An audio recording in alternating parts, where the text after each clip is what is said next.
everyone. Okay, today I have a book called Enemy Pie. What is that about, do you think? And this is written by Derek Munson.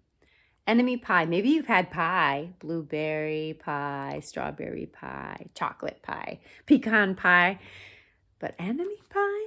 I wonder what that's all about. Let's find out. Enemy Pie. It should have been a perfect summer. My dad helped me build a treehouse in our backyard. My sister was at camp for 3 whole weeks, and I was on the best baseball team in town. It should have been a perfect summer, but it wasn't. It was all good until Jeremy Ross moved into the neighborhood right next door to my best friend, Stanley.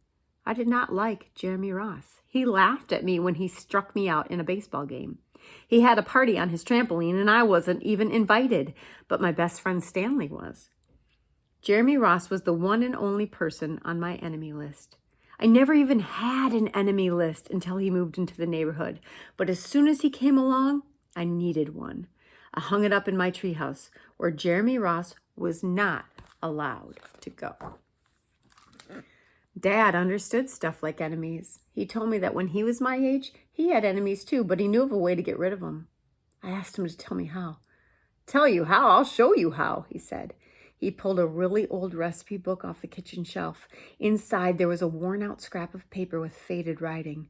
Dad held it up and squinted at it. Enemy pie, he said, satisfied.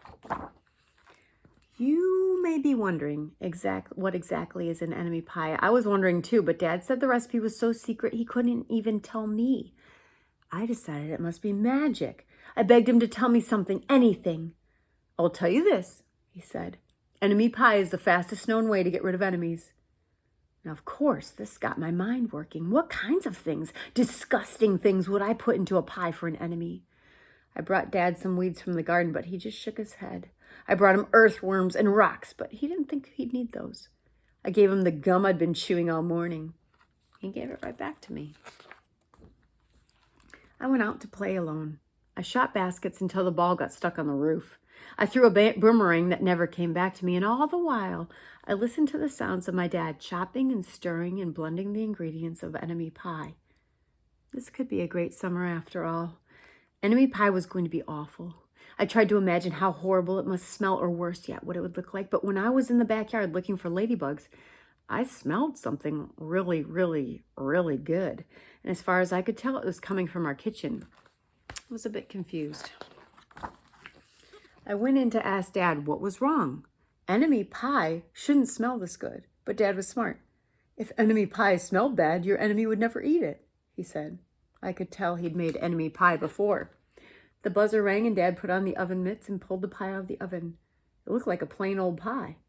It looked good enough to eat. I was catching on, but still, I wasn't really sure how this enemy pie worked. What exactly did it do to enemies? Maybe it made their hair fall out or their breath stinky. Maybe it made bullies cry. I asked Dad, but he was no help. He wouldn't tell me a thing. But while the pie cooled, he filled me in on my job. He talked quietly. There is one part of enemy pie that I can't do. In order for it to work, you need to spend a day with your enemy. Even worse, you have to be nice to him. It's not easy, but that's the only way that enemy pie can work. Are you sure you want to go through with this? Of course I was. It sounded horrible. It was scary, but it was worth a try. All I had to do was spend one day with Jeremy Ross. Then he'd be out of my hair for the rest of my life. I rode my bike to his house and knocked on the door. When Jeremy opened the door, he seemed surprised. He stood on the other side of the screen door and looked at me, waiting for me to say something. I was nervous. Can you play? I asked. He looked confused. I'll go ask my mom, he said. He came back with his shoes in his hand. His mom walked around the corner to say hello. You boys stay out of trouble, she said, smiling. We rode bikes for a while and played on the trampoline. Then we made some water balloons and threw them at the neighbor girls, but we missed. Jeremy's mom made us lunch. After lunch, we went over to my house. It was strange, but I was kind of having fun with my enemy. He almost seemed nice. But of course, I couldn't tell Dad that since he had worked so hard to make this enemy pie. Jeremy Ross liked my basketball hoop. He said he wished he had a basketball hoop, but they didn't have room for one. I let him win a game just to be nice.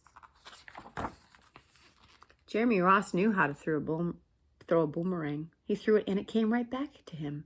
I threw it and went over my house and into the backyard. When we climbed over the fence to find it, the first thing Jeremy noticed was my treehouse. My treehouse was my treehouse. I was the boss. If my sister wanted in, I didn't have to let her. If my dad wanted in, I didn't have to let him. And if Jeremy wanted in, can we go in it? He asked. I knew he was going to ask me that, but he was the top person, the only person on my enemy list.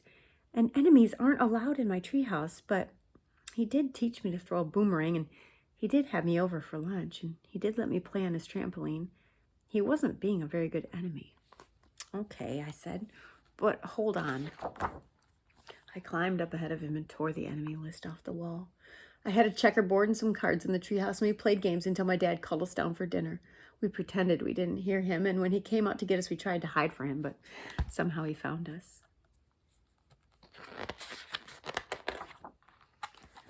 Dad made us macaroni and cheese for dinner, my favorite. It was Jeremy's favorite, too. Maybe Jeremy Ross wasn't so bad after all. I was beginning to think that maybe we should just forget about enemy pie. But sure enough, after dinner, Dad brought out the pie. I watched as he cut the pie into 8 thick slices. Dad, I said, it sure is nice having a new friend in the neighborhood.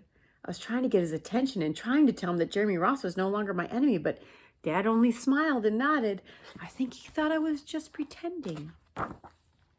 Dad dished up 3 plates, side by side, with big pieces of pie and giant scoops of ice cream.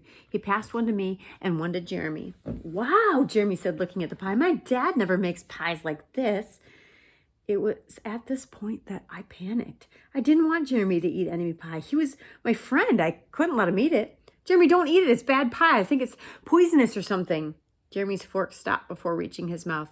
He crumpled his eyebrows and looked at me funny. I felt relieved. I had saved his life. I was a hero. If it's so bad, Jeremy said, then why has your dad already eaten half of it? I turned to look at my dad. Sure enough, he was eating enemy pie. Good stuff, he mumbled through a mouthful. And that was all he said. I sat there watching them eat enemy pie for a few seconds. Dad was laughing. Jeremy was happily eating, and neither of them was losing any hair. It seemed safe enough, so I took a tiny taste. Enemy pie was delicious. After dessert, Jeremy rode his bike home, but not before inviting me over to play on his trampoline in the morning. He said he'd teach me how to flip. As for enemy pie, I still don't know how to make it. I still wonder if enemies really do hate it, or if their hair falls out, or their breath turns bad, but I don't know if I'll ever get an answer because I just lost my best enemy. The end. I hope you liked enemy pie as much as I did. Come back and see me.